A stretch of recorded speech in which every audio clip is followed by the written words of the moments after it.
Hey y'all, it's Dalanie. And it's Katie, and this is Classical Black Podcast, where we talk all things classical music and being black in the profession. with trap beats playing in the background. Hey. A new day, a new episode. I wonder what we're going to say today. Like, girl. Y'all's guess is as good as mine. We'll find out when you find out. Right. We'll just be saying anything. Listen, what is all to say? And the crazy thing is we've been doing this for so long. There's so many things y'all have missed. I feel like some of the stuff we'll be saying, they'll be like, oh my God, like, that's not even like light work. That reminded me of the idea that I had that I literally was like not thinking of. I'm gonna have to write that down. Somebody commented and was like, because people might ask us to like what we think about other composers because the hiding thing going on, and somebody was like, oh, I want to hear what y'all think about Schubert, and I was like, I gotta find that clip of Schubert from the very beginning, the Henny and Wings. See, like I'm gonna write that down because I was like, oh, we should, it was like a TikTok comment. I was like, we should reply to that comment and put like that clip up. Even though we don't have video, but like we could do a voiceover. Yeah, though. we could do like we could make the clip. We could do a voiceover to the clip though. The voiceover, like a reaction or what? No, like we put the clip in an image or something. No, we can make it a sound.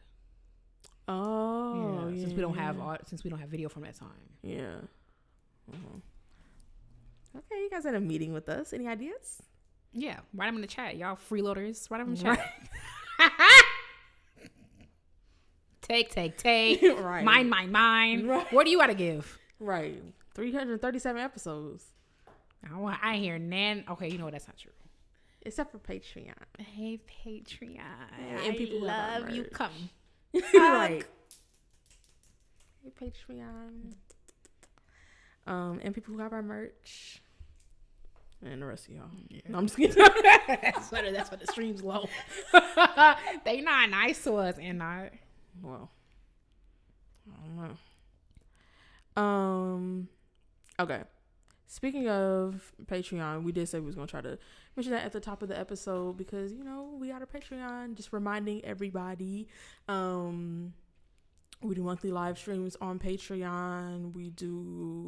Patreon gets to see everything that we do before everybody else does. So, join us over there. Yeah, the link is in the description. That is first. Now, the news. So I kind of called this a little bit, not exactly. LA Phil is without a music director after Gustavo. They haven't announced who they're gonna. Is that coming up? This is last season. That came by fast. It really did. It seemed like it was such a long way away when they announced it, but it's just starting. But yeah, this is his last season. I wonder if that final concert, because I tried to, this is Missy Copeland's last season.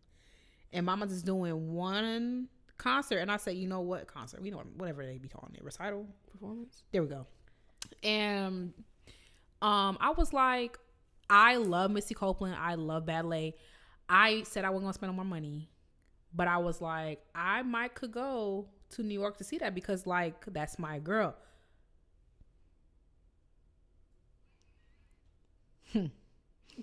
First of all, the tickets are like on some type of raffle, first come, first serve, starting at $5,000 type of time.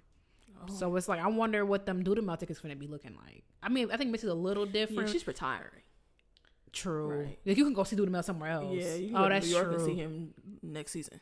Yeah, that's true. Okay, yeah. We'll see, though, when he retires, though. Also, Seiji Ozawa was conducted until he was how old? So I don't know. So Doodle Mouth's so young, right? He's in his 40s? Yeah, he's in his late 40s. Let's see. Doodle Melio. 40. Oh, no, he's 44. My bad, I aged you. So he got some swinging arms for a couple of years. 44. Yeah, I can't forget it. It just seems like he been famous for so young. He was so young. So it's like, but yeah, this is his last season. We still do not have any word on his exact replacement. However, the LA Phil just announced the expansion of their artistic leadership team with the appointment of Esa-Pekka Salonen to a newly established position as the Judith and Thomas L. Beckman Creative Director. Dang, they got money. The Beckmans. Because they got the center is named after them. I sat next. He went to Eastman. Thomas Beckman. Oh, really? I sat next to him at something, and he was like, "Yeah, I went to Eastman." Okay, he got some bread. Like, you sat next to him, and he ain't come off no bread. You're right. Everything named after you. This could be the Thomas Beckman pocket. No, Girl, you should have been a little baggy. Could you imagine? We changed classically black and named after a white man? Because he gave us some money. How much money? I'm playing. That would be nuts. Classically white, also known as classical music. Right. And we would, you know what? The canon not even that bad. Yeah, it's not. And Haydn is riveting. Like, I don't know about the lion, sister. I might sell out, but I ain't gonna lie. Not myself. You really telling that white man gave us? That white man gave us $1 billion. Okay, let's be more realistic. Yeah, because okay, that white man wrote us a check for $200 million to rename the show. To rename it what?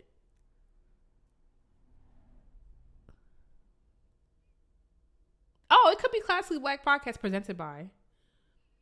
That's not that bad. That's all now.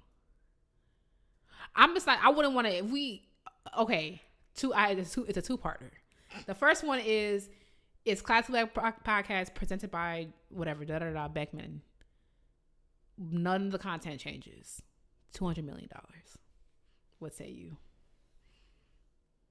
I mean, that's not that bad. Presented by, okay. Yeah, this is presented by Spotify. It's not. Wait, Spotify. I'm joking. I'd rather. None of that Libra stuff. The question was.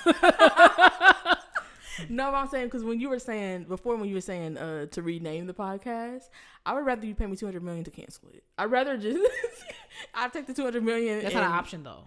But I'm just saying, for like into like if they were like, let's rename it Classically White, like I'd rather just cancel the podcast. Well, that's redundant. So right, it's like that's what's gonna essentially happen. None of the content changes $200 million. Presented by and it's gonna be that Libra stuff because what does that entail? Because okay, is it changed? Is it on our logo? Is it whatever? Like that thing that we both do. On the cover of the episode? Yeah, like there'll be like a little section at the bottom, asterisk presented by. Actually, that's not so bad. That's like being on a podcast network. See, $200 million. Cause it's like, okay, what if we got like it's people?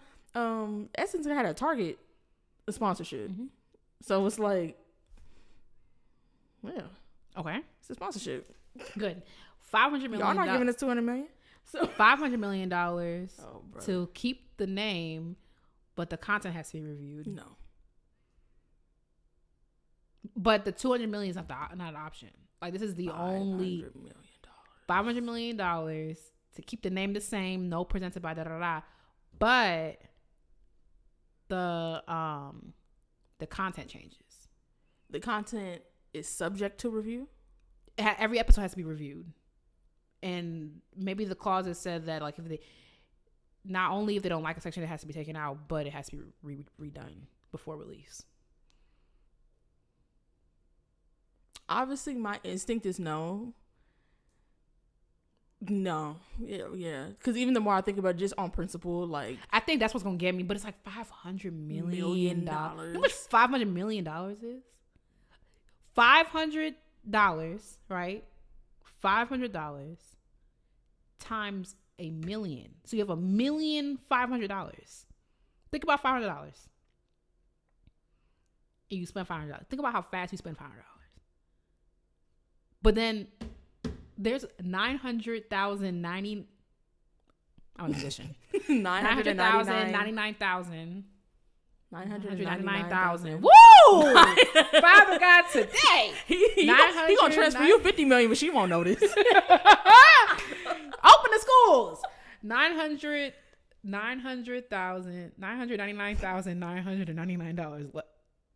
500s left. And then You have 999,998.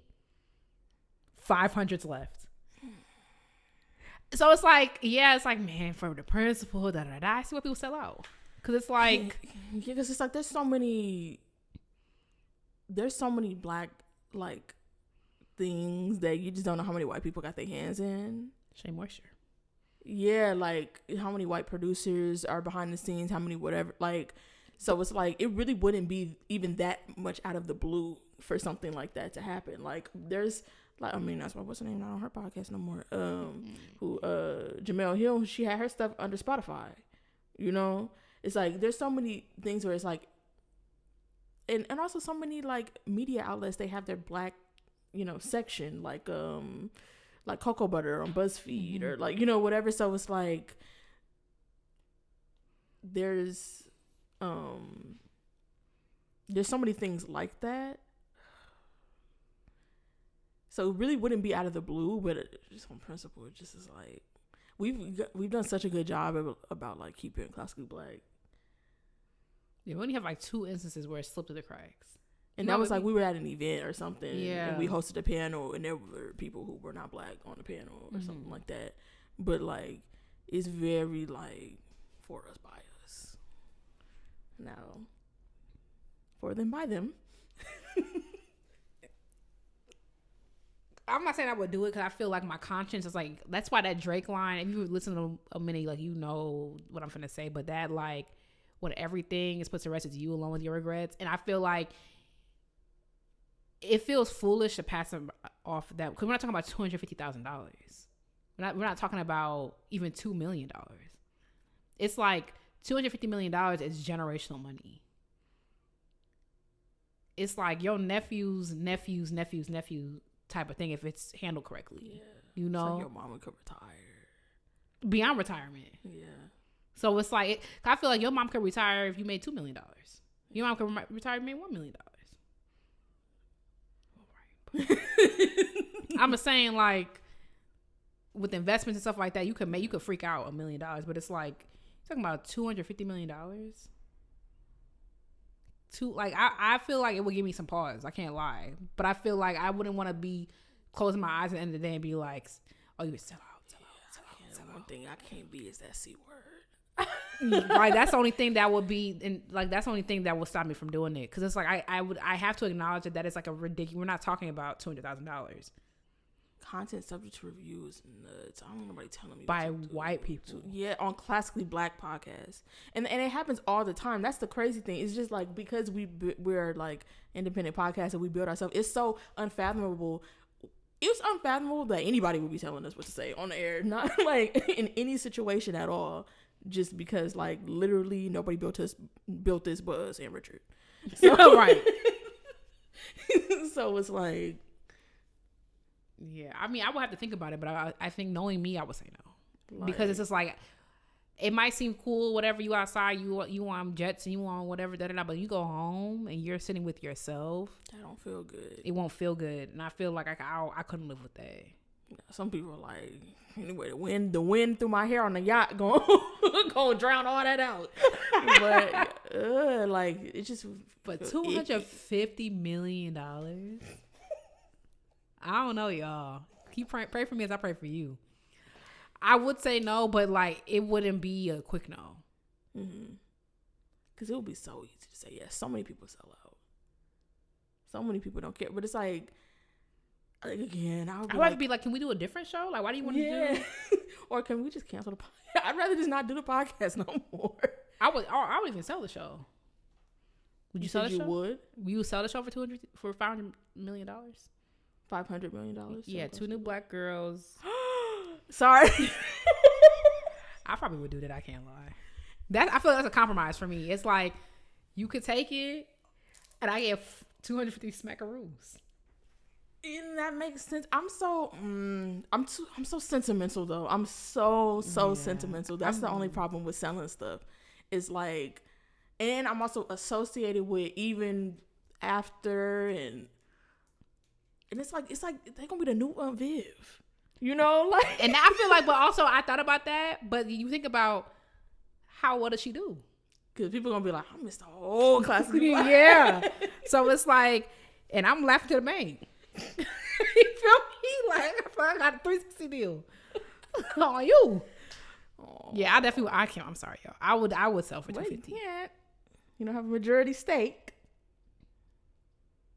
Actually, Richard would be we have to fight. You wouldn't sell? Girl, you got the OG PNG on your computer. What more sentimental value you need? You got the original PNG. Dang, she hates classically black. You got the original message where that the person who came up with our name told us that you have all this. You got that. Yo, I'm $250 million. Yeah, but because now I won't feel bad about that. What do you mean sell? Like, but also, see, I'm getting too technical because also there's other stuff wrapped up like in the classically black name. Oh, right. That would be a problem, but ain't nothing but a name change. I'm being serious. I wouldn't do the first option because my conscience hears nothing. Second option. But is it? I mean, it's different because we don't have to be the one saying this stuff. But so we sell our stuff and then they. I feel like the only thing that might hurt us is a turnover time. Like, what if they end up being like extremely right leaning? I'm like, ain't that y'all stuff? Maybe that time people to stop associating with us. Or it's like we were a black owned media outlet and we sold our black owned. But we're not a media outlet. But also people do that all the time. But that don't make it right. But also that don't make it wrong either. Like, I don't know. It just really depends. But also people do that. Like, I do lean more like the sentimental side does hurt because like my mom has told me like you can't be attached to everything. Like, and I'm not attached to everything like I need to keep. I'm not the type of person that like, I'm not afraid of being a hoarder or anything like that. I do like a lot of, I like stuff, but like there are things that it's very easy for me to throw away, whatever. But it might be unusual to some people the types of things that I might keep, like keeping that. But they, but like when it comes to something, especially classically black, like I'll never forget. I know she polarizing, but with Amanda Seales, she said something like when she had that house. She said, she looked around, she's like, I built all this with my mind. And it's like, that's so crazy. Classically black did not exist. Nothing like classically black existed. And it's like, that's your thing. Yeah, like, that's true.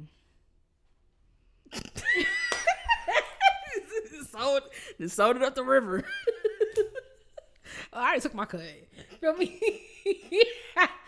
Because we could make something else. That way your mind can but also I know you're gonna be like, well, no, but you're also better at that. Classically black is the most successful thing I've ever done, I think. You have a master's degree. You have.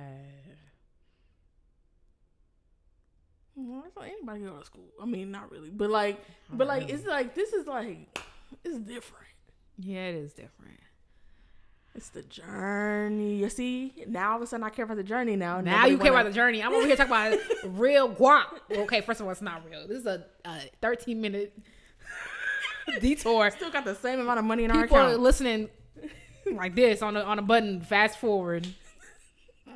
I know what my account say. Let's wait. We gotta wait till Friday. But that's what I'm saying. Like $250 million. Yeah, I mean, if it was in front of me, it might be. What's that? The baby. Like, it would ain't no hard feelings. You can always just make something else. Need some bread. I'm here talking about bread.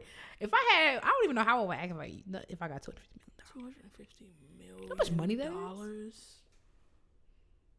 Even if you took one, yeah. Here, the way I'm gonna be moving, that's gonna be chump change. From my mouth to God's ears. For real. Okay. Anyway, do the mail? Yeah, the story that we were in the middle of. So Esther Solomon is going to be in this newly established position as creative director. So beginning in the 2026-27 season, He will conduct and curate approximately 6 weeks of concerts with the LA Phil and focus on multidisciplinary projects, festivals, and the innovative programming for which the orchestra is renowned. That's how they're describing it. That gives maybe their music director is not going to start until 2027. Yeah. And I said when we were speculating, I'm not in the conductor, whatever. I only know a handful of them. You know, The people I know, totally like personally. Oh no, I know. Never mind. I'm not gonna say his name. He's a fascist. Toothpick dude. Yeah. So it's like I know him. I know Estepeka, Michael Tilson Thomas. Oh, I forgot about him. I forgot. Don't he got? He's sick, right? Yeah, he has brain cancer, I believe. Brain cancer. Yeah. Oh, that is so sad. Yeah. Him. There are a couple others that I might be able to name. People I've played under. Muti. I like Muti. Oh, Ricardo. Yeah, I couldn't pick him out of a crowd though. Him. Who's that dude in? Oh, I was gonna say Zell. Zell is long dead. Yannick Nazay-Seguin. Oh, Which he don't need another job. he don't need no more. Well, you know don't what? need no more bread. Man working. Period. Him. Jap Van Vaden, because we just talked about him. He's New York Phil. I don't know who that is. I couldn't pick him out of a crowd, but he's New York Phil. Alan Gilbert is also former New York Phil. Another, it's like names you used to like you see. Oh, what's that dude? Oh, and that lady. I'm not gonna say her name because, girl, that lady. Oh, the one that you played under. Oh, And then now that you said ladies, Marin also. Now Natalie Stutzman, because she broke. So I think she was the first in Atlanta. So I guess I know more conductors than I thought. yeah, I no, I did. thought it was basically all of them. But no, but I just feel like, and then like Roderick. I was gonna say and then, Roderick. Who's the dude? John. at Baltimore. John. Hayward. Oh, yes, both Johns. And then Rush, Hayward and Rush, and then of course Kalina. Hey Kyle. Kyle, yeah. Oh, And then, of course, Kyle. Why didn't you text Kedrick. him? Who we just spoke to. Who? Kedrick. Okay, And, I know conductors. But I'm thinking, like, because also we just named kind of a big range, too. Yeah, you talking about, like, I know you. You know, in career and stuff. And so when we were speculating on who might take a job like this, I want to be the Jonathan Hayward. That would be so tea. some of the people that we named could very well be in the running. There was someone else I feel like that I thought of. BT, they got the same hair. They won't even know the difference. They won't even know the difference. If I was on that board, I'd have slid him in there. And when is his contract up? What if they waited for his contract to be up? Because they want somebody young and want somebody fresh. I was gonna say, I wonder. I was like, what are they gonna do? Because like y'all just went through a CEO change, so and that was kind of crazy. Because like CEO and music director at the same time changing is a good thing. They got the CEO slotted in very quickly, but He got an accent too. He got an accent too. That British be coming in and out, and he got the same hair. So it's like I don't know if they're gonna go young, gonna try to recreate the aura around Gustavo, or are they gonna go someone? Because when Estepeka left San Francisco, I was like, I know what you finna do. And I thought maybe, but I also knew that kind of seemed like a cop out to bring him back to LA. And I don't even. I don't care much either way. Who I don't really like music directors are not really like a thing I'm into knowing who, where, how many music directors of symphonies in the U.S. can I even name? I know Jonathan Hayward's in Baltimore. Stutzman is in Atlanta. I remember because that was like a historic thing. And then Sagan is in Philly / the Met. Muti's in Chicago. Oh. Who's Philadelphia? I feel like I know Philadelphia. Big bands. Yeah. Other than that, Kendrick, Oakland. That's it. I don't remember who replaced Dalsgaard in Seattle, and I only knew that because I worked there. You know, and I remember when he left, that was a whole, because it was very sudden. It was like in the mid. It was literally in like September. Yeah, I remember that. And I remember my boss was like, "So Thomas is no longer with us," and she was like, wait." I was like, "He's not dead." Yeah, like that's it. So like, but I just knew, like, so like I said that to say I don't remember. I have no recollection of the LA field before Gustavo, because I was quite young when he came here anyway. So like, but for people who have been around and been patrons of the LA field for a long time, I don't know if maybe they'll be like, y'all bringing y'all reheating y'all nachos or whatever they be saying on TikTok. I don't know. So I guess this is maybe their little transition thing. Not an interim conductor. Y'all had 5 years. You knew he was leaving in 2019. Dang, was it that early? No way. I feel like we found out like 2021. Oh, okay. Yeah. I remember it was at least 3 years. No, because I remember it happened during the pandemic, because I remember being like, yeah. And it was after I did that thing. And that was in 2019. Oh, okay. Yeah. Well, I was like, oh, the heartbeat of the orchestra was going to happen. And I was like, man, you know who Duda Mel? He's like, not at all. And I was like, oh, okay. But maybe he's seen him before. He's definitely, there ain't no way. I feel like he's a big deal. But maybe is he a big deal to me? I mean, yes. And also the places that you might, like, I'm sure he has been in the presence of a picture of Duda Mel. Gotta be. But it's also like how noticeable. Like when you're downtown, when you're at Disney Hall, it's a big old thing of him right there. But like there's also many places around LA, they have the little things on the street lights. Yeah. But it's like, who, you're not always looking at that. I be looking at them. I mean, they people hitting the kids who graduated. I'd be like, oh. Yeah, but it's like, if he drove past one of those 3 months ago, like he might have looked at it, but he might not remember. Oh yeah, I saw that guy on that thing. Yeah. Yeah. We'll see. Girl, pick Kendrick. It says that they've also formed an artistic partnership with Solomon and the Philharmonie de Paris Performing Arts Center, which has simultaneously appointed him as Creativity and Innovation Chair as well as Principal Conductor of the Orchestre de Paris. So we'll see what his 6 weeks of concerts and things that he is doing next season will be. But I feel like, okay, I know a little something about classical music. It's not exactly what I said was gonna happen, but like 6 weeks of concerts. I mean, the rest will be like guests. Yeah.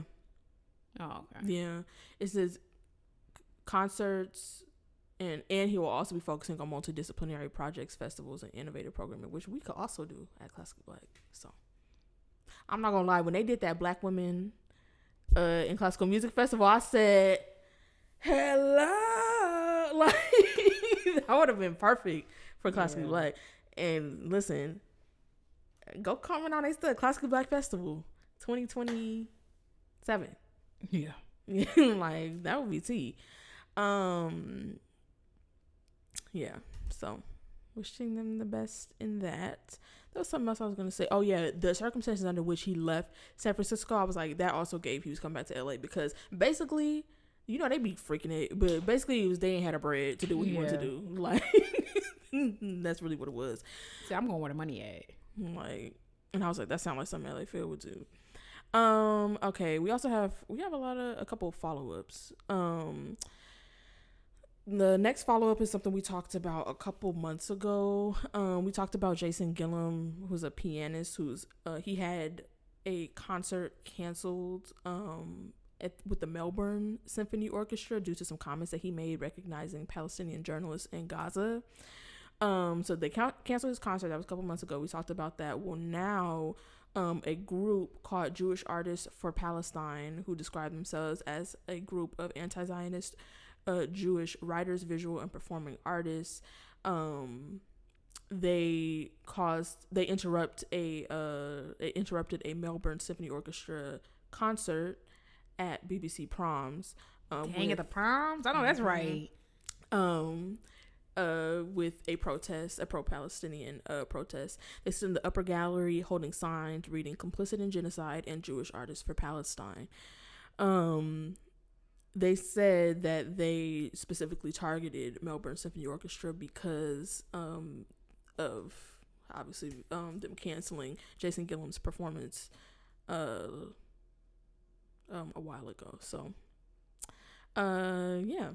There's also I didn't realize that a lawsuit had come from that. Jason Gillam had filed a legal proceeding against the Melbourne Symphony, which is not going to trial until December. So we'll see how that happens.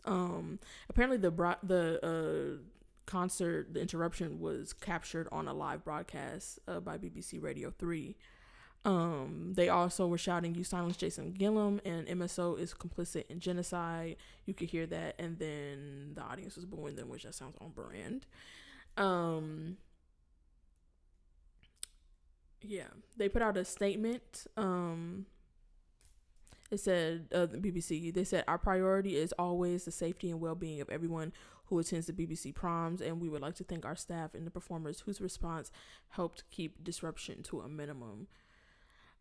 This concert, or the MSO spoke out in a separate quote that says, "This concert was the culmination of the MSO's successful tour of Europe. The musicians gave a world-class performance at one of the world's great music venues. We are proud of the Melbourne Symphony Orchestra for its resilience and professionalism demonstrated in its performance in London." Y'all need to learn how to use quotation marks. They mean things.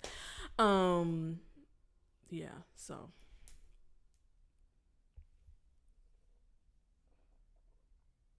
I like how y'all, the safety and the well-being, but the safety and the well-being of the people who are under the rubble. Like, it's always y'all safety and well-being in a damn concert hall in London. And y'all booing them? I'd have been like, yeah, wake that up. Like, it's... now y'all worried about safety and well-being, okay. What we finna do for real? People love a good... I don't know. Y'all be scared of the wrong people. Like, it's always, we gotta have order and we gotta whatever, but it's so disorderly over there. Yeah. They are literally scooping babies' limbs out of rubble. Like, we gotta... I don't even know what the plan is. Classic black stuff. They definitely taking that 500 million. They take less than that. Yeah. But did I hear what? What potentially could be going on? Oh, what everybody was talking about over the weekend? And then we hoping for. Oh, yeah. Did you hear it? I hate stuff like that because it's just like, don't get my hopes up. People manifesting. Because he just did a press conference. He good. Oh, he did it, bro. He did. Somebody asked him about it in a press conference. Did he hear what everybody was talking about over the weekend about him? Oh, he did one today. I think it was today, yeah.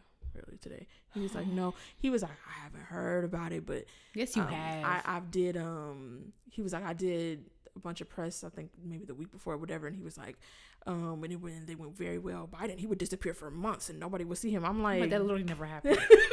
You make that up. Months? We never saw him? That did not happen. You should try that, actually. Oh, please. Because he was like, nobody ever said anything. Well, how about you try it and we won't say anything? You would disappear for months. That's why I got to keep up with the news because I'm over here. My brain is leaking out my ears on TikTok because I refuse to face. It's too much. I got overwhelmed. I'm not saying that I'm proud of it. I'm saying like I got enough going on and I can't do it. I didn't realize that because, I have him muted and blocked on everything, his name and stuff. So I was putting pieces together because I'm like, what, did something actually happen? I thought something actually happened. Especially a comedian I follow, which that was my first mistake, made a joke about that. And I was like, wait, so I went to Twitter because threads don't happen in real time fast enough. I don't be on Twitter. I found nothing. So I was like, okay. Somebody was like, I like how he doesn't violate the Constitution for 2 days consecutively, and everybody's like, is he dead? That's really what it's come to. Okay, and last but not least for the news, New Music USA just announced their 2025 organization fund grantees. They awarded $584,000 to 83 organizations across the United States. So I want to just say a little bit about their fund and shout out some people that we know and that y'all should check out and stuff. So their organization fund supports music organizations, performance groups, dance organizations, festivals, presenters, and venues to help sustain their programming of new music and nurturing of music creators, which I know that we've been champions of new music here on Classically Black. Boom Boom Cat. Which reminds me, I got to tell you about the conversation I had with Isaac yesterday. I almost knocked on your door. That's how it got. Oh, for real? Yeah. Because I was like, Katie would hate this. And I decided to let you live in peace while I was sacrificed. Okay, so they awarded the $584,000 to 83 organizations across 17 states and Washington, D.C., and that was out of 488 applicants. So they have 3 different categories: general operating support, creation of new work, and live music for dance. There's some Black organizations on here. Shout out to the Black Pearl Chamber Orchestra, who got a general operating support award, as well as Earshot Jazz, Imani Wins. Shout out to them. Public Quartet, Street Symphony, which does great work here in LA on Skid Row, and Wild Up.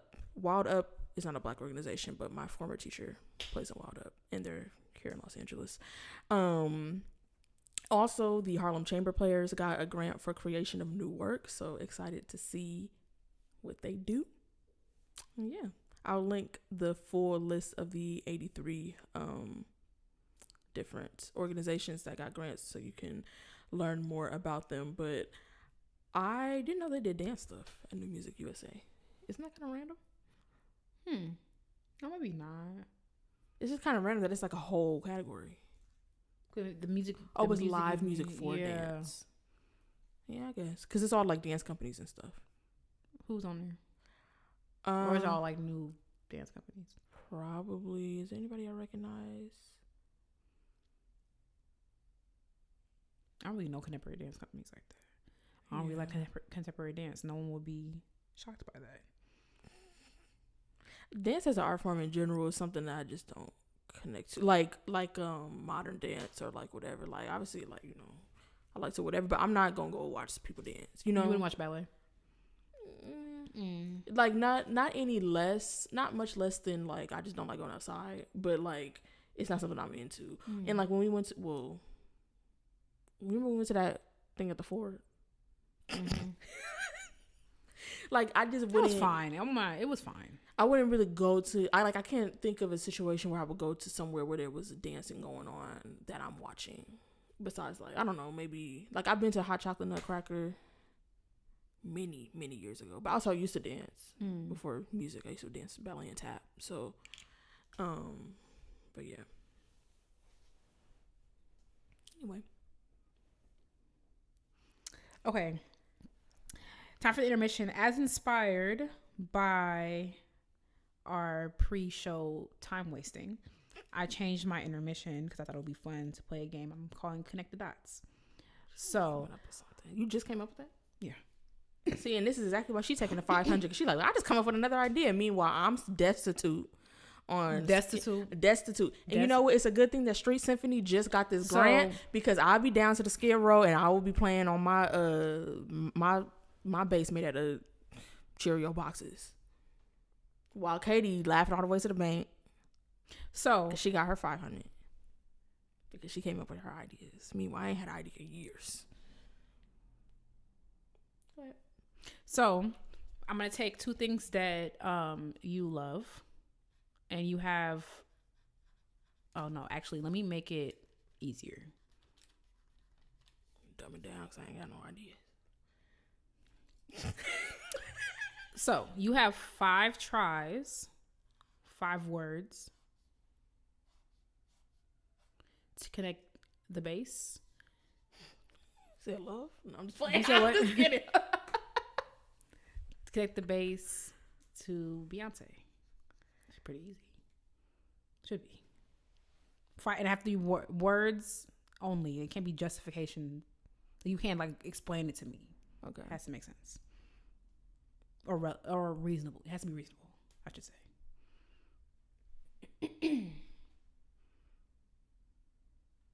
Okay. I mean, how? Okay, well, because it could be reasonable really quick. It could be reasonable because if I went from bass, okay, I'm from bass to Bootsy Collins, Bootsy Collins to George Clinton. How many is that? Because Bootsy Collins is one, right? Yeah. So you I have have 3 more. Okay. I mean, I really could go George Clinton to Beyonce. But you can't because there's. I have to do 3 more? Mm-hmm. Oh, 1, you 2, have 3. Connect the dots. Oh, I can't. Well. Okay, well, George Clinton to. If I got a space between 3. George Clinton to.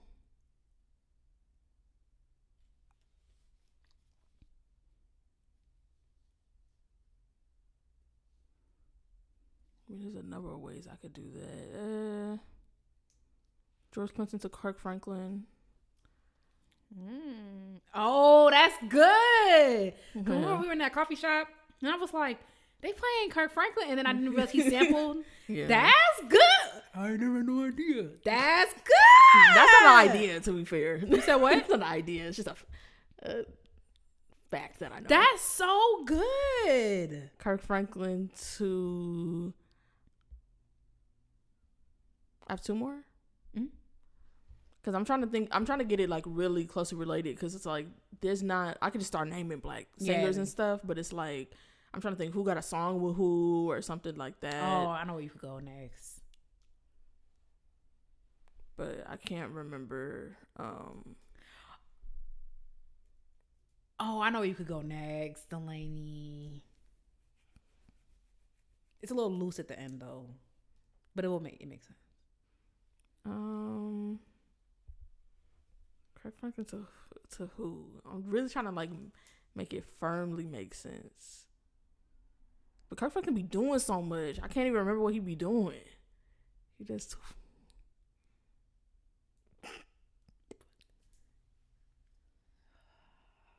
That person, remember whose album he was on?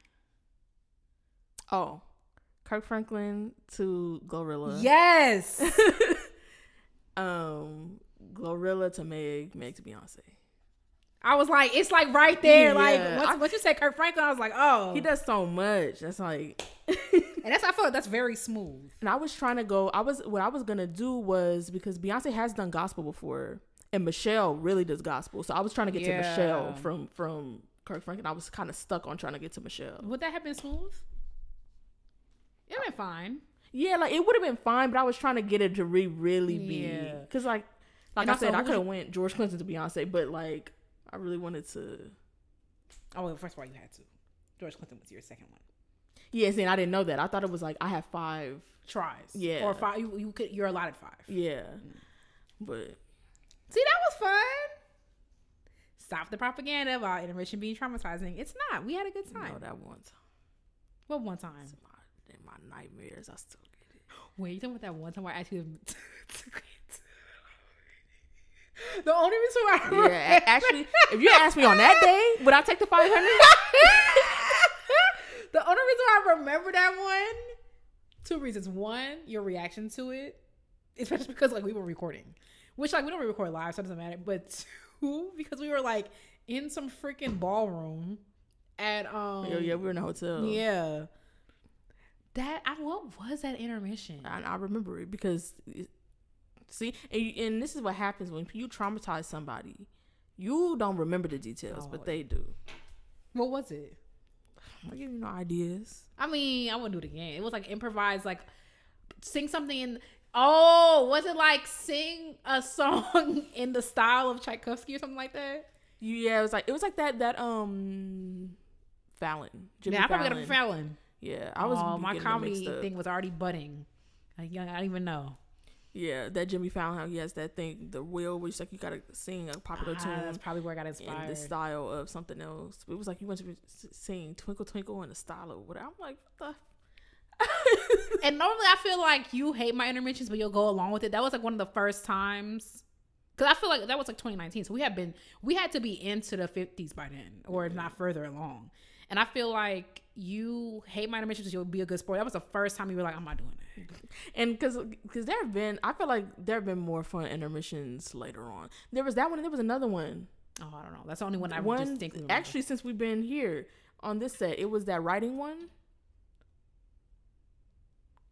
It was a writing one. Like you wanted to like write a short story on the spot. I was like, girl, why? This is how me and Katie be having ideas, and she don't understand. Not everybody's brain work like that. Wait, write a short story. Like, I wish I could find that. What I want to do, and I probably have to change that. I remember having deleted something. I just didn't know what I deleted. I'm like, I cannot like, especially now it's on the spot too. It's like, first of all, I can't even do it off the spot. So all right. So the topic. Well, I have to pee. Well, and it's running late, and I have to film a video. So. We'll see. No, I'm just kidding. I'm gonna be talking. Sorry, I did not know I was gonna do that. Have your favorite. Sparkling water is so good. Whole Foods sponsor me. Okay, I understand like why you don't like plain sparkling water, but it's just so like just have a soda. Refreshing. Because sometimes soda don't be refreshing to me. Is it refreshing to you? Refreshing. I feel like I'm a little. That's what I want to ask. I'm gonna ask my man too, because I'm like when I drink a soda, because I feel like I've been really into like zero sugar sodas. Like I really enjoy a Coke Zero of late. I don't know what that is, and but I'm drinking it because like I feel like 90% of the time I drink water, so I'm like, okay, I want something, but I don't drink it and be like I feel refreshed. I drink it like I want something different today. And I feel like one time I ordered some food a couple weeks ago and that accidentally sent me a Diet Coke, and it tastes like I was drinking like a dessert. I mean, they accidentally sent me a regular Coke, and I felt like I was like drinking a dessert. Like it felt like thick, and like it was thick is crazy. I don't know how to. Okay, how you get to thick? It felt viscous, and that's no tea to Coke. Sure? That's no tea to Coke. Like Coke is like good. I'm not saying it was bad, but I'm just saying like I don't see how this could be refreshing. Maybe not a Coke, but like like if it's a fruity soda. Like a Cactus Cooler. I don't know what that is. Like that. Oh, and we had this conversation before. You never had Cactus Cooler. It's a soda that you don't see around a whole lot. I actually just brought one over here yesterday. I was like, Cactus Cooler. But it's orange pineapple. Oh, that sounds good. Yeah. It's my mom's favorite soda. That's what I do love a pineapple soda. Like there's like a Jamaican brand, or is it Jamaican brand? I don't know. I've seen other islands with it. But I do love a pineapple soda. I can't lie. Yeah, like something I could see a soda like that being refreshing. Not necessarily a Coke. Sure. Or like maybe you had a Coke with lemon or something. Oh, that do sound good though. Yeah, I like lemonade and Coke together. Together? Mm-hmm. Like if I had a fountain drink, I mix Coke and lemonade. How does that? I mean, because I guess Coke has a distinct flavor, but it's not like mixing like lemonade and root beer. I guess. Yeah. I'm gonna try it. It don't sound great, but I can see. It doesn't sound great, but I would try it. I'm trying to like reason through it. But it don't sound bad. I'm just like, Yeah. Or like if you would mix like lemonade and Dr. Pepper. Dr. Pepper. Dr. Pepper's my favorite soda. But wait, for real? Mm-hmm. I go through phases with Dr. Pepper. I haven't had Dr. Pepper in years though. But I'll go through a phase and I'll be like, because it just tastes so. It tastes burgundy. Yeah, it tastes like a color. It tastes like. Yeah. But it's like it's not bad. Anyway, but I feel like a sparkling water, not a tonic. You should have a tonic water. Tonic water is the one that be like you doing that for attention, maybe. But like sparkling water, it's like refreshing. And I mixed this with some orange juice a couple days ago. Cause I saw somebody. That's different. I saw somebody do that on TikTok, and I was like, it was nice. I'll put a sparkling water with some lemonade. And make a sparkling lemonade. But I do that. I could buy a San Pellegrino, which I have. Well, San Pellegrino's tea. Yeah. Wait, what? San Pellegrino's tea. I love the popular one. Yeah, the limonada. That's the one. Oh, that's the one that's popular to you? Okay, maybe not. Wait, which one? Red orange, blood orange. Oh, I got that one last time, but I had to mix it with lemon juice because it tastes a little medicinal without it to me. Oh, I never thought about that. But what was I gonna say? Yeah, I would do that mixed with lemonade, sparkling water, or ginger ale. But yeah. Anyway, the topic is our drink choices. Great. Black accents? Yep. This week we're talking about I guess like the purpose that music serves in movies and or TV and film. I think it's just TV today. Or do you have film? I only have TV. Yeah, me too.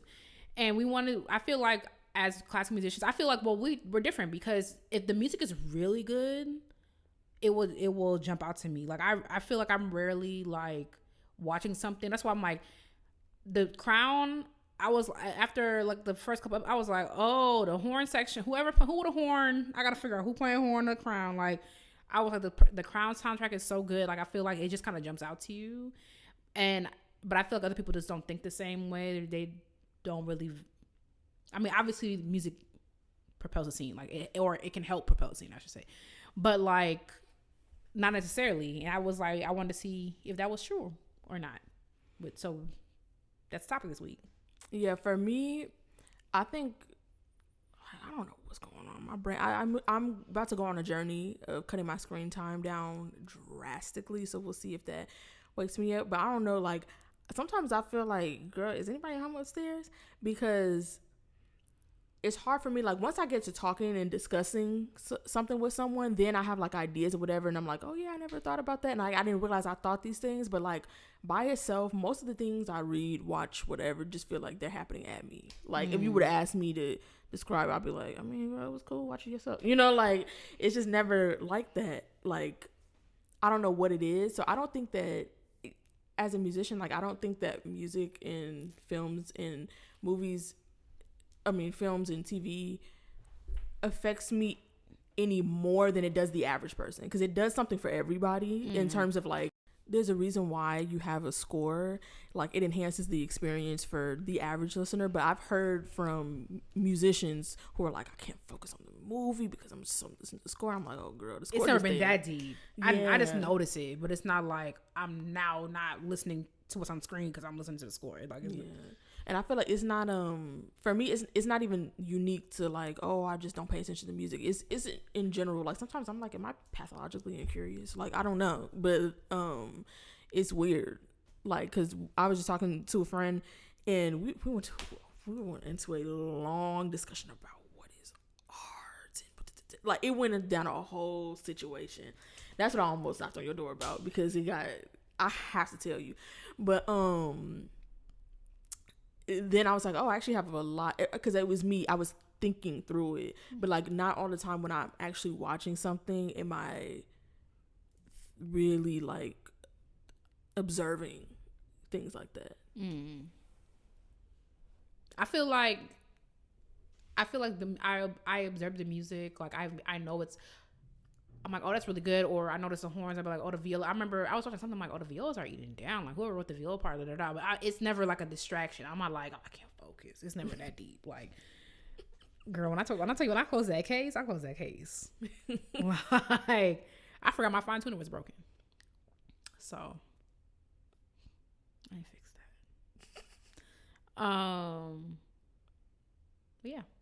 Anyway, we picked 3 scenes from TV and film. Obviously, if we have fancy directors, editors and stuff like that, we could show you the scenes, but I don't know how the copyright works. You can't record nothing on Netflix, so you're just gonna have to just use your imagination or get somebody password and go watch the scene for yourself. So we got 3 scenes. We watched it twice, once with sound, once without sound and subtitles. And we want to see, did the music help, hurt, it wouldn't hurt, or making a meaningful impact. Want to go first? That's interesting framing. I kind of picked scenes. I picked scenes that I knew. I knew that when I think about music in TV, this is a scene that I'm gonna think about because it's so rare. Like like I said, that something would stick out to me. So like I already knew that there would be. I mean, I can describe the impact already. Like, but I knew that there would be one. My first one, I don't want to call it a cop-out, but it's just a little different because it's not it's like the tail end of a scene. And it's also not a score. But it's more about the music placement. It's a sync placement. All mine aren't scores. I think only one is a score. Oh, okay. Because my first one is Insecure. Okay, I also have Insecure. Okay, and this is actually one of the only moments that I can remember that the first time I watched it, like, it was the music had an impact, and it was the Thanksgiving episode. When after Issa and Lawrence had broken up, and he was with Condola, and they was like, okay, and she was like, you know, anything going on with y'all, whatever. They were trying to figure out the boundaries and whatever. And then at the end of the episode, he reacts to Issa's story. And then they start DMing each other, and then they freaking play Case of the X by Maya, which I'm just like, that moment, like, it completely changed the whole, like, scene. Because it's like, obviously it's like, ooh, they texting with each other, but like, to hear that beat drop at that moment, it I feel like the music, it wasn't just about, like, you know, because sometimes the music, it evokes like an emotion, like when something's about to like be scary or whatever, but like, this was such a perfectly placed song to me because it has a nostalgia factor for a lot of people, for the audience that watches Insecure. That song was really big, and for the age group and the demographic, Black people that watch Insecure a lot, it had that. And then, like, obviously it was just squarely about what was going on, so it was like a jaw-dropping moment. Like, I don't remember if I was watching, no, I was, that was late enough in Insecure that I was watching it in real time. And the timeline was in shambles after that moment, because it was like a jaw-dropping moment at the end of something, and I was just like, and it would not have been that without that song, hands down. Like, it would have been like, oh, here they go again, but it wouldn't have been like, you know. So yeah. I'll do my Insecure one as well. This is when I think Lawrence is still with Condola, but it's like the "You Make Me Happy" scene, and like Issa like came to Lawrence's place, saw his place for the first time, because she's like obviously never been in there, and she was like, okay, well, I'm finna head out, and Lawrence was like, you gonna leave? She's like, what if I don't want to leave? And the whole scene was in silence, and then they do a thing like a lot of TV shows do, where they bring in the music towards the end. And I actually was like, I mean, I feel like the music there like served as a resolution to like what was a very tense moment. Like, you're not tense in a bad way, kind of just tense, like what's finna happen. Like, and they kiss as well towards the end. So I mean, I guess he's still cute, but him and Condola was broken up, but they was like finna talk. I remember, because he was kind of like playing, like she was texting him during the night, and they weren't technically together. Oh, okay. I haven't watched Insecure since. I'm due a rewatch. But I like that scene, because I like that moment because it was incredibly silent, and then the music helped resolve the tension with the kiss. The kiss would have done it by itself, but it was kind of like a cushion, which I thought was really nice. So. Second one? My second one, what do I want to do? Okay. My second one, I'll do Succession. The music from Succession is a really big deal. I would say it has an original score by Nicholas Britell, won an Emmy, has been nominated for many Emmys for the score. So much so that, like, I remember when the season, was it the season 3? Season 4 maybe, soundtrack dropped. Like, people was like, see, the Succession soundtrack is dropping, like whatever. Like, people really like the music from Succession, and if you haven't seen it, it's very orchestral, lots of strings, and a little bit of like some 808 stuff like that, but it's very very orchestral. The moment I'm thinking about Succession, the show that you are, in season 1, it is either episode 5 or 6, and it's the vote of no confidence in Logan. And I know you haven't, whatever, but like in Succession, but it's basically like they're trying to take over his company from him. And the whole thing about Succession is like who was gonna succeed him and his kids, and the family's so messed up, and everybody stabbing each other in the back and all this type of stuff. And so Kendall, he's not the eldest son, but he is the second oldest son, and the oldest son is kind of a dud, whatever. But he's the clear successor and was going to be the successor. He had all his drug problems, all this type of stuff.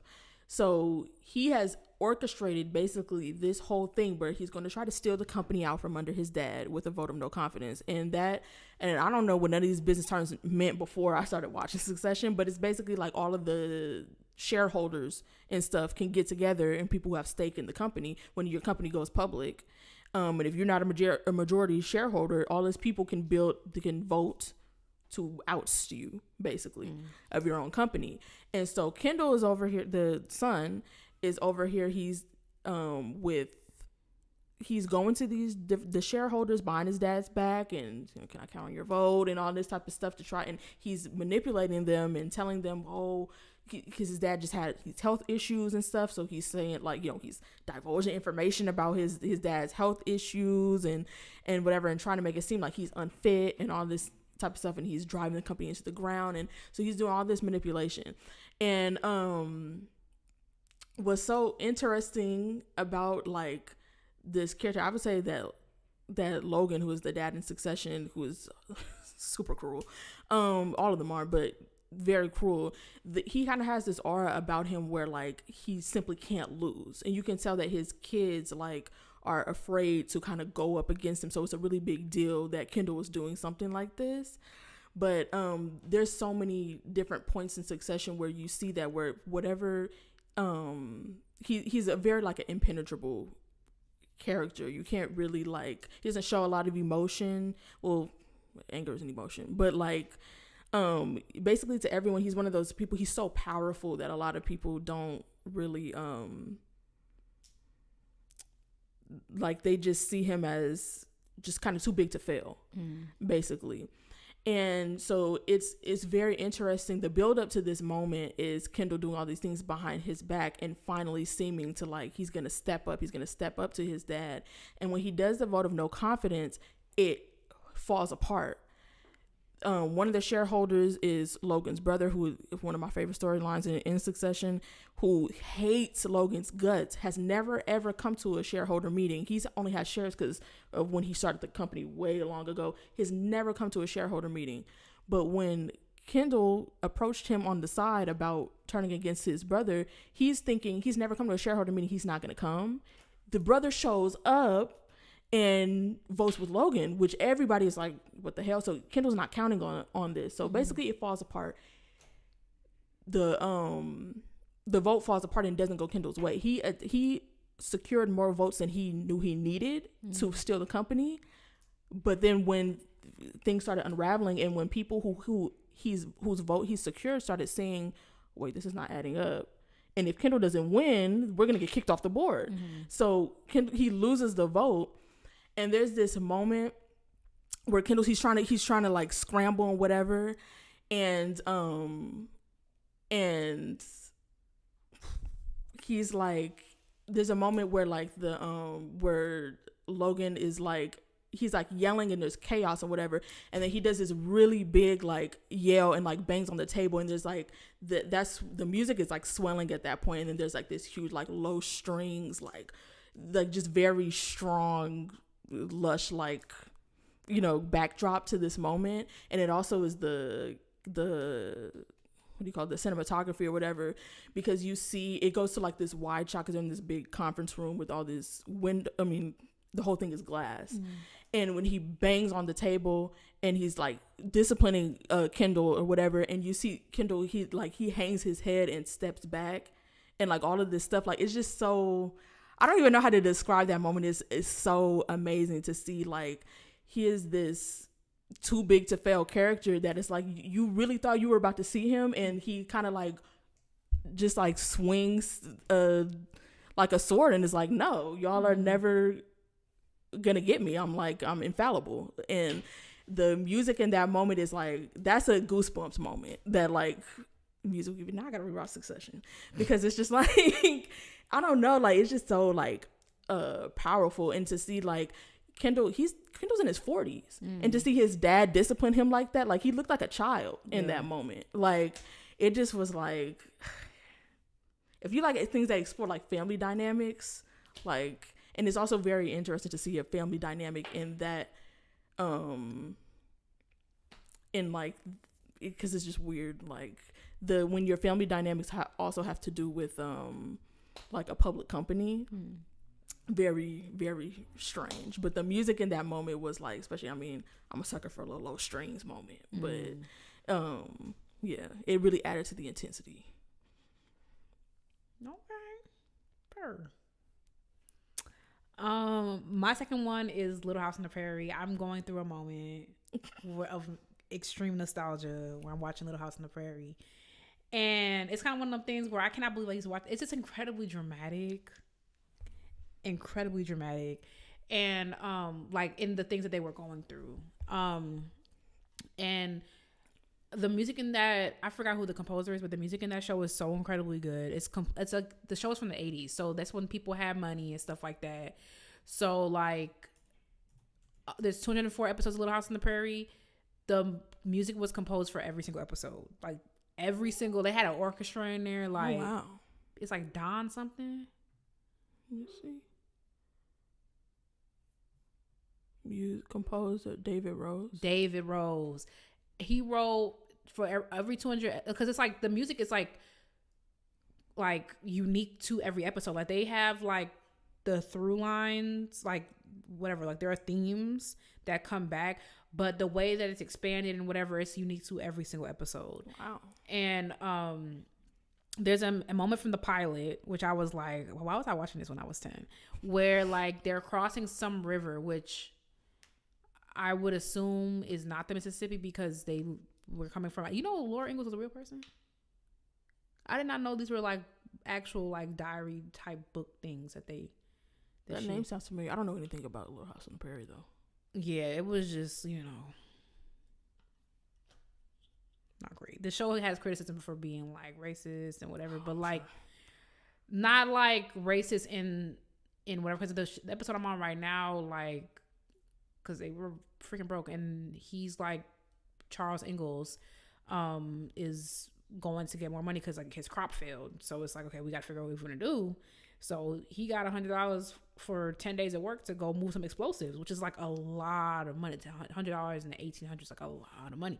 But it's like some type of explosion oil that if it spills, it just, that's why it's like a high risk type of thing. Like if literally, I'm like, so I don't care how much money you need. Like, and that's why one dude backed out, because he was like, listen, y'all got a family to feed. I'm not going to just die because of just me. Like, I'll figure it out. But like, and they signed, like, they had to sign these insurance thing to send back to their kids for $5,000 because they was like, you might actually die doing this.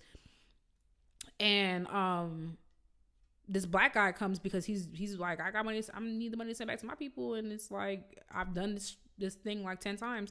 And when the black guy enters, Charles Ingalls and Mr. Edwards, they don't react. They're like, oh, hey man, what's up?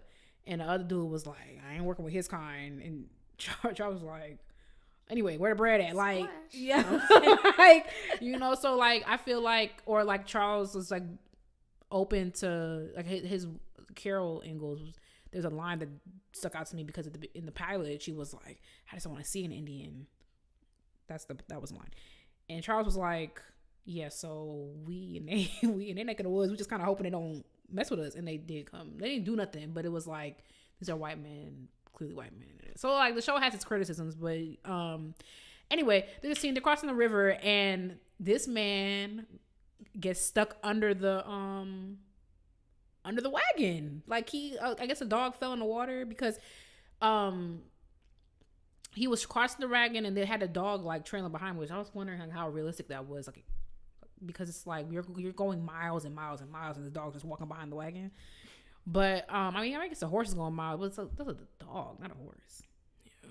I feel like a dog can't walk that far. It was like a little whatever. Anyway, so Jack gets scared. He's at the riverbank. So they go back for him or whatever. Charles ends up under the wagon. The music, the orchestra just blaring and going and blaring. I'm just like, it made it too much. Honestly, just like it's enough. But it's like I feel like a moment like that might be too flat if there was no music there. But I'm like, that show has always stressed me. I'm like, this is my Peacock. I be scrolling ahead because you're not finna. I skipped the whole episode when she got tetanus. I think we talked about that last week. She got tetanus because I be skipping stuff because you're not gonna put me through it. This is my house. Like, but yeah, I just really love the music in that show. Like, it's if you want some orchestral stuff, yeah. But yeah, she's a real person. Cause I used to read Little House on the Prairie, whatever. Like when I was in grammar school, like, I would read that. I don't remember anything specifically about it except like they went. West, the government promised him like $100 or whatever to move west. I'm like, well, y'all promised my people nothing. We never got it. So, well,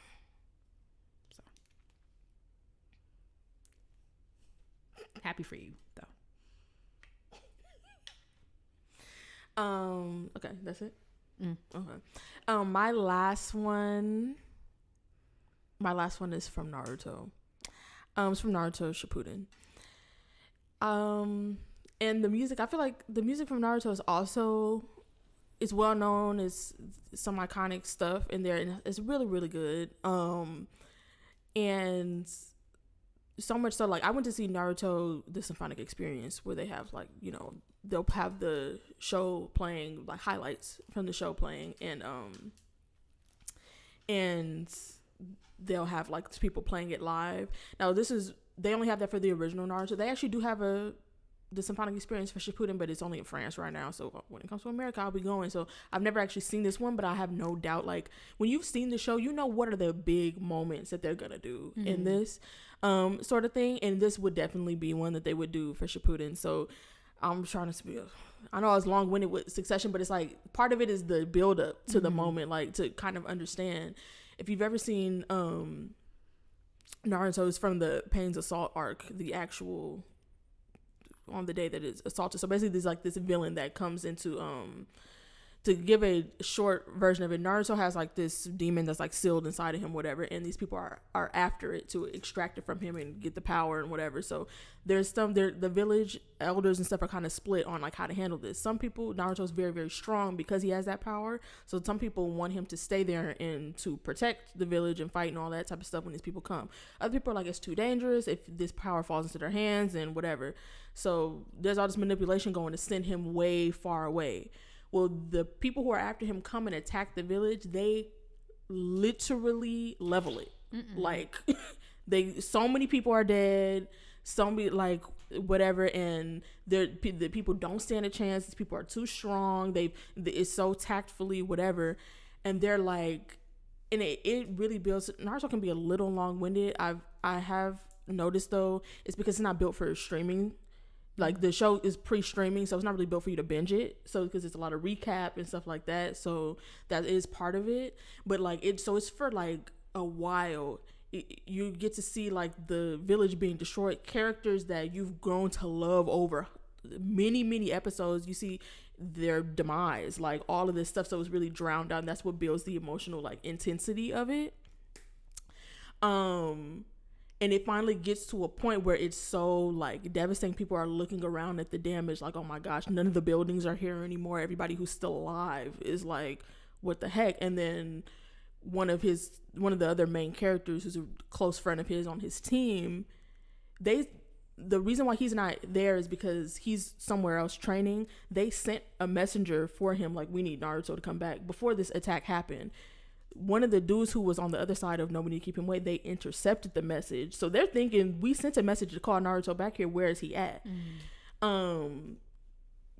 There's another way. The message eventually gets to him. But so village is leveled, all this stuff. The character who's on his team or whatever, who's expecting him, she's like, oh my God, like, this is crazy, whatever. And she screams, Naruto, whatever. And then in that moment, there's like to explain the powers in Naruto. Basically, he's able to appear just out of nowhere, and it's like a poof of smoke, and he appears, and the music in that moment, the music in Naruto is like obviously it's anime, so it's like there's some like traditional Japanese instruments and stuff like that, and I don't even know what this instrument is called. It kind of sounds like it's a percussion instrument. It sounds like a kind of a snap type of thing. No, slapstick thing from Sleigh Ride. Yeah, it sounds similar to that, and it's like and it's that happening like kind of slowly as like you see the poof, and it's accelerating, and it's doing all of that as the smoke is coming up and clearing, and he comes in. Also, he arrives in this like formation with like he brings like things to fight with or whatever, and they come in this like formation or whatever. It's just such a badass moment, like with you to it's like a it's his entrance to the battle, and one of the biggest moments in the show, and that the suspense that one instrument builds in that moment is like, that's one of the moments where I was just talking to a friend about anime, how anime is, it's a huge like subculture and it's its own thing, but I love when I watch moments where I'm like, that's just good TV. And that's a moment where I'm like, this is television, like, so yeah, that's my Naruto moment. My last one is not orchestral, as I said. It is from A Different World. A Different World is my favorite TV show, hands down. Oh, for real? When I rewatch A Different World, okay, I think that has changed a little bit.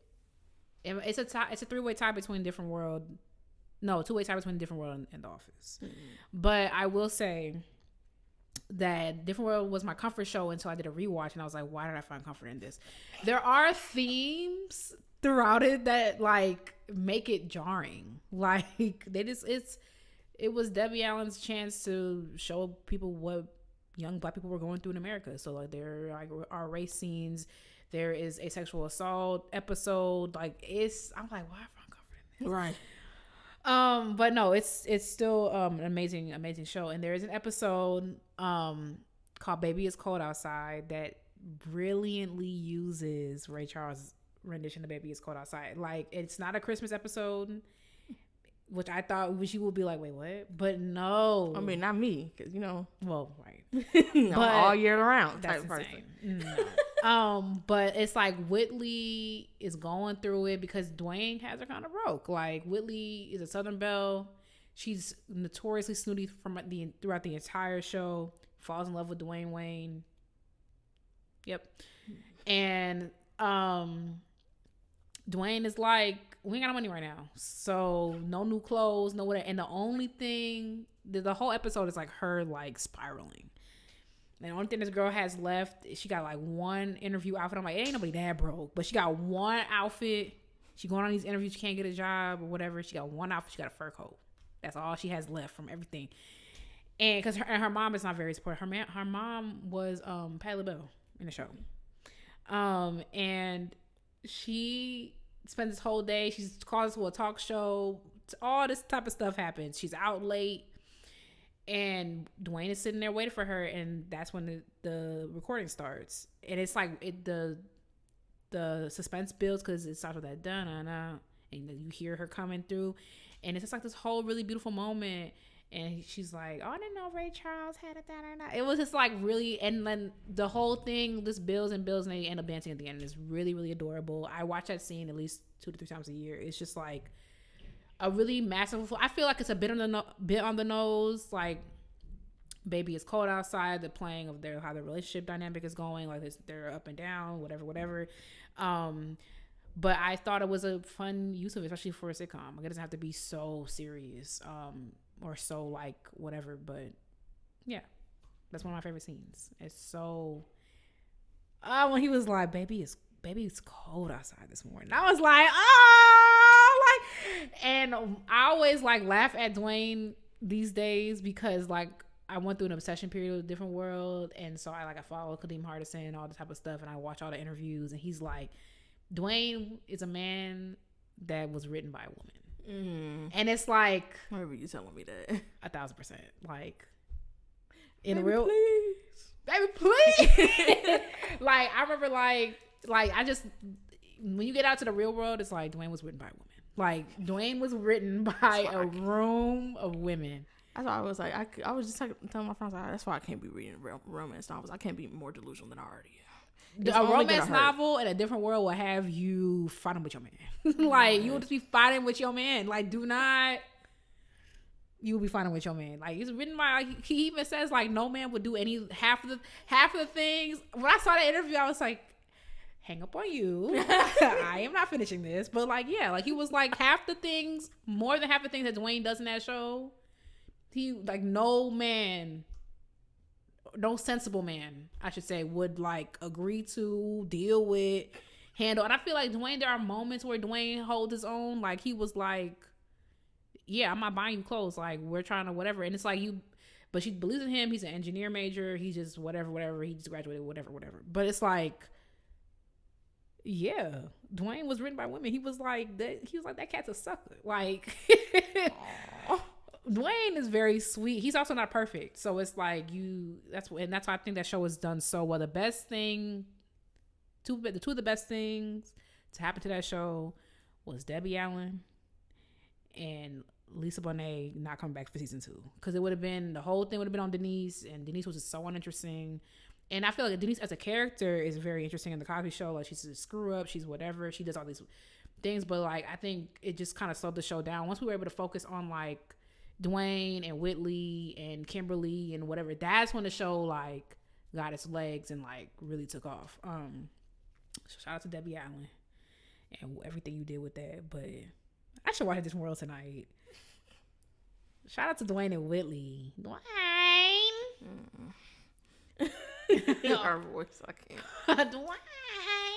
I love Jasmine Guy. Jasmine Guy is like one of the people that just people give her like credit like in passing, like, oh yeah, we love Jasmine, but like it's like a lot of people just aren't like that anymore. Like she was the dancer, she acts, like she had a singing era, like just really multi-talented, really well-rounded artist. I was gonna make a TikTok because I saw somebody talking out their neck about how Demi Lovato was one of the biggest talents to come out of Disney Channel. I'm like, I get really passionate about that because is the wife weird? Yes. However, Raven Simone, I don't think people understand. Like, you don't understand. Like, Raven is just like the album. There's no way you could mix the Cheetah Girls album to make her voice catch up with the other girls. I'm sorry. Like, no tea to Adrian Bay. Like, you know, Israel Houghton has a Spanish album coming out in a couple weeks. Is it the wife? Shout out to Adrian. I don't have no tea. I'm like, when do you start putting out? He be doing all kind of stuff. He do? I might listen. And it's a part 2. I don't know. I took myself out the group chat on them. I can't lie. What they do? They didn't really do nothing, but there was a thing. There was a thing. I don't know what it was. There was a thing. Actually, I feel like I literally just heard something about them recently. I think it was because it's a church though. No, it was I mean, I know. First of all, I know because Israel had children outside his marriage previously. You know that? Which is why I was like, not too much on that when you in that pulpit, because I know how you do. But he's a preacher? No. But I've been forgetting a lot of gospel artists are. I actually don't know if he's ministers. Because I forgot Donnie McClurkin was a minister, which I wish he would live in his truth. And I would just be like, I really wish he would. No tea to Donnie McClurkin. I feel like he has one of the most unique, amazing voices in classical, whatever, what's it called? Gospel music. Like Donnie McClurkin, all the things, but I'm not gonna be I ain't going to nobody church who you like, you can't even tell the truth to yourself. I didn't even thought about it that way. I would not be comfortable with a pastor like that. And it's not even because it's like the no, like me no gay, like it's speculation. It's like no, he said I am, but I don't. And I'm like, yeah. You can't lie to yourself. And that's just, and it's really sad. I mean, I guess he not really lying to yourself no more. You just depriving yourself of something that you know will make you happy. I can't imagine living your life that way. I can't imagine thinking that God would. Yeah, like that's the disconnect for me. I agree. Actually, I see where you're coming from, because it's like that don't even sound like God. I mean, to some people it does, because I know church hurt and all that type of stuff. I feel bad because that's not really the God. I was talking to somebody about this, and they said my church experience was unique. Like, there was not a lot of. I went to church multiple times a week for all my life. Like, well, not now, Lord, but for most of your but life. From 0 to 18, I can count on one hand. Outside of vacation, I was never too sick to go to church. I was never too whatever. I always at church, and I just did not have that experience with I remember like one talk about not having sex. Half the youth group was pregnant, so it was a double youth group because they was carrying more youth. Right. Children are and will be the future. So, but like outside of that situation, was not working. Maybe they should have. Because you can't preach abstinence when she got maternity appointments every week. but I feel like outside of like the great pregnancy era, at my church, I don't really remember a lot of like anti-gay rhetoric, or maybe I offloaded it. I don't. Well, also because you're not gay, like you could be. And that's what I was talking to Amari. Amari said that he's like, well, also you don't remember it because you wasn't the one thinking like. Yeah, know. I remember a couple little things here and there, like that I've unlearned, but like I just had a regular like this is a nice place to be experience. And it's like also it's because like you believe that it's not even just like, so you feel like God's gonna punish you for who you are. Speaking about Dalanie and McClurkin again, that, and then also since you believe that, you're gonna be preaching it. You gonna be preaching. So why would I'm coming here with my kids, with my everything, and you're going to be telling my kids that God hates them because they gay? I was like, I could not go to a church like that like. I wish he would live in his truth, because it's just like, life is too short for you to be so like, that's just very sad to me. Very sad, because I remember seeing him say that, and he was looking emotional. It's like, just get some. Okay. I don't know. Mama winning the Stella Award, Donnie. Get you a little piece. Oh, I hope for his sake he's had a taste, like in a moment of weakness. Yeah, hopefully. But also no, because then you're gonna be feeling guilty, all this type of stuff. I want you to experience that and feel like free. Because and also like it's not even like if he's worried about preserving his livelihood. I mean, I imagine like the residuals from gospel music are not that high. I would imagine, unless you like, but he is one of the big ones. So it's like, but also like, when's the last time Dalanie McClurkin? Oh, actually looked it up. He put out an album. Was it him I was looking up? He put out an album. Like in 2021 or something like that. And he's coming out with his final one. You know, girls always say they're doing his final one. But he's like 60 something. So it's like it makes sense. But it's like, maybe, I mean, I didn't even think about that. It's his job to be a pastor. So it's like, and also like, it's one of them jobs where like you just have it like forever. Yeah. Unless you're like, until you're like not well enough to preach probably, but no one really retires from being a pastor. Not to my knowledge. Yeah. But yeah, Marvin Sapp begging, Donnie doing what he got going on, Israel sleeping around.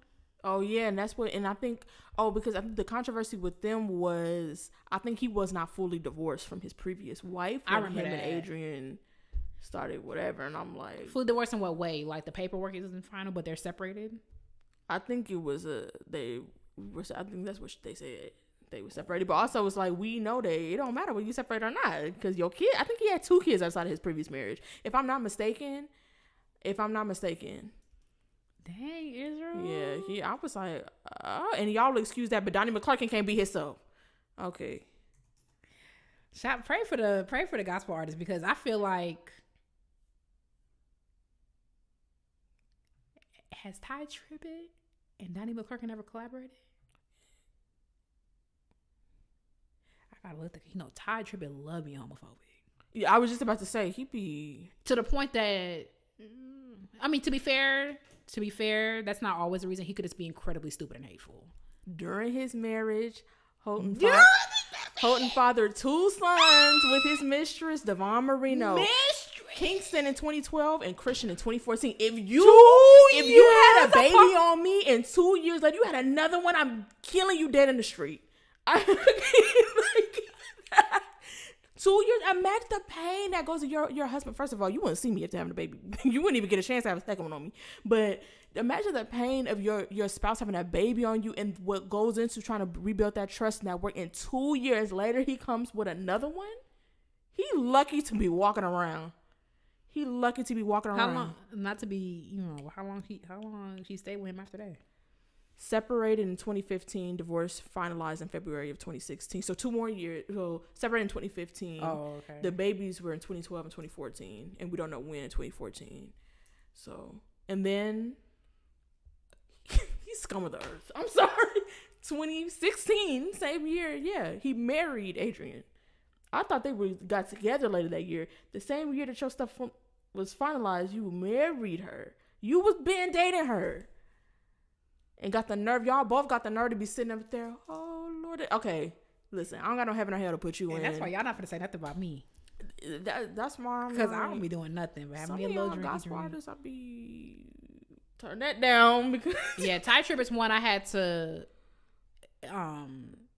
step away from. He might have one thing on my thing, but he and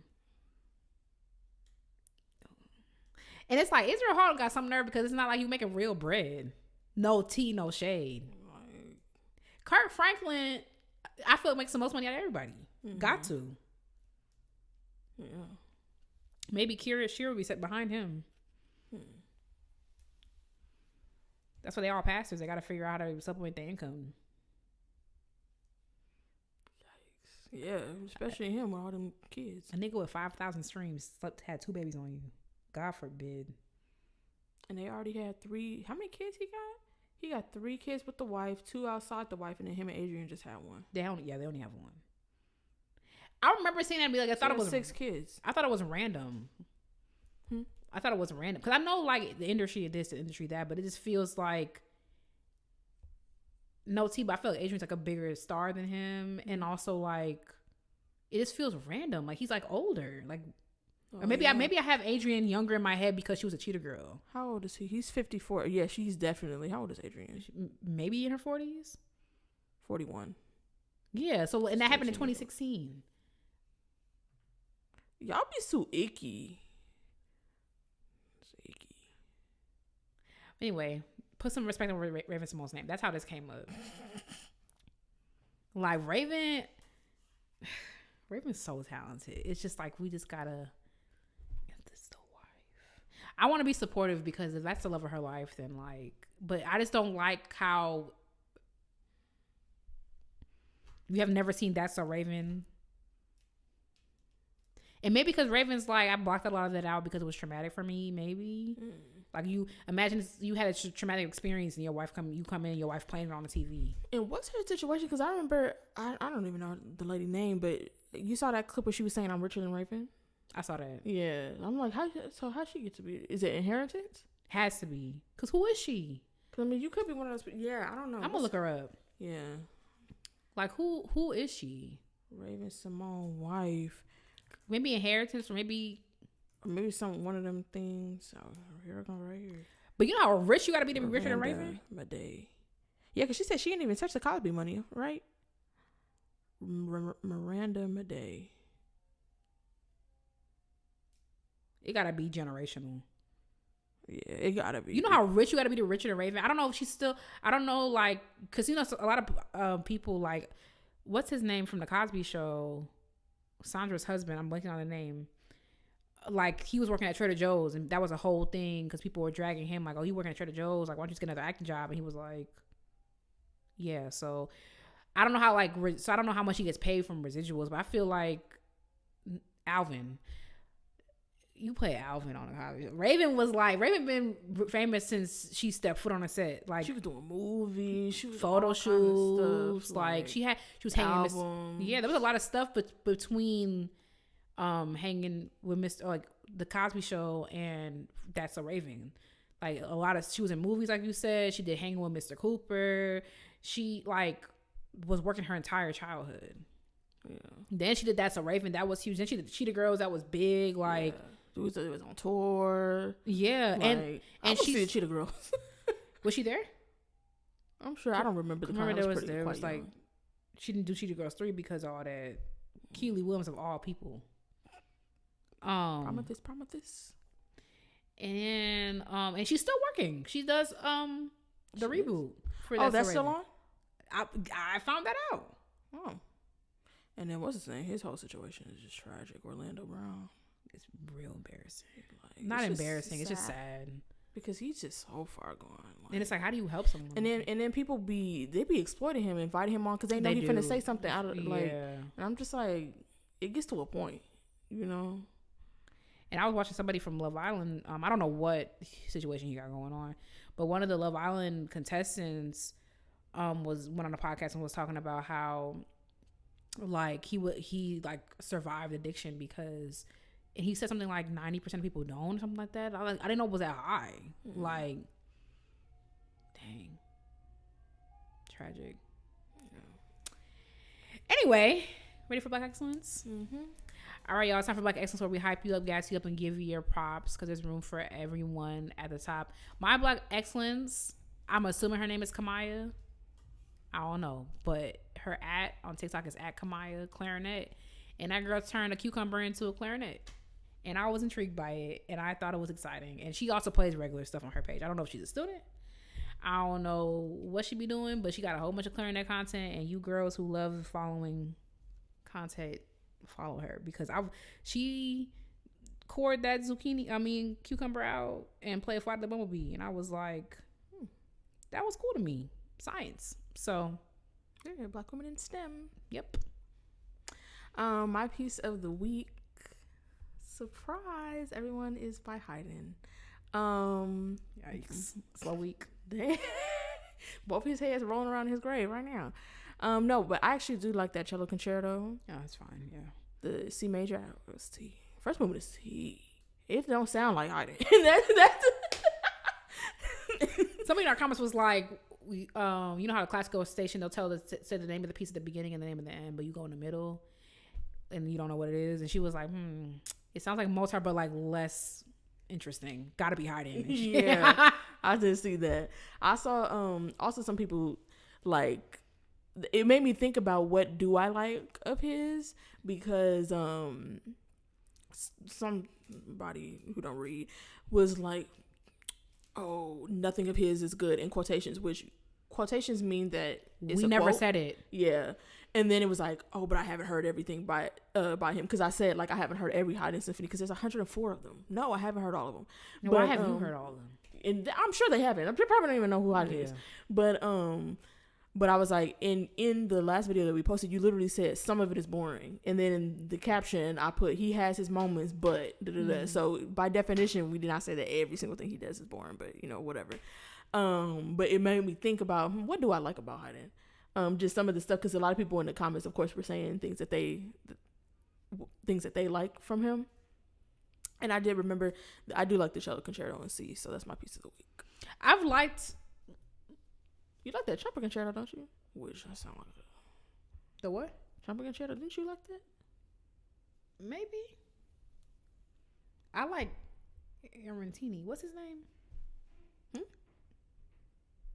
Aaron Arnell. I like that trumpet concerto. Arnesio. Is this a composer I would know? Maybe. I'm just gonna say Arnell. There can't be that many trumpet concerto. It's not. I don't know. The trumpet concerto don't sound like anything I would ever listen to, like willingly. So. Arturian. Arturian. We gonna have another moment. Mind you, I have 4 degrees. Girl, what is? Because I'm like, are you still guessing or are you reading it? Both. That is trumpet concertos. Arutunian looks like it. I would have never. I don't even know. There's a lot of Y's in that. Y's. Oh, maybe this is the way this person spelled it. Oh. Oh, I see another spelling. A root. Oh. But I feel like there's a way. You know how some names has that. A root. You know how some names is like you don't say everything. Yeah. It like I think it's one of them. That's T. That Trappuccino is T. Don't they got like 3 of them? I'll take your word for it. No, you gotta listen to it. Listen, there are only 3 of them. Cause they don't want to hear all that yelling.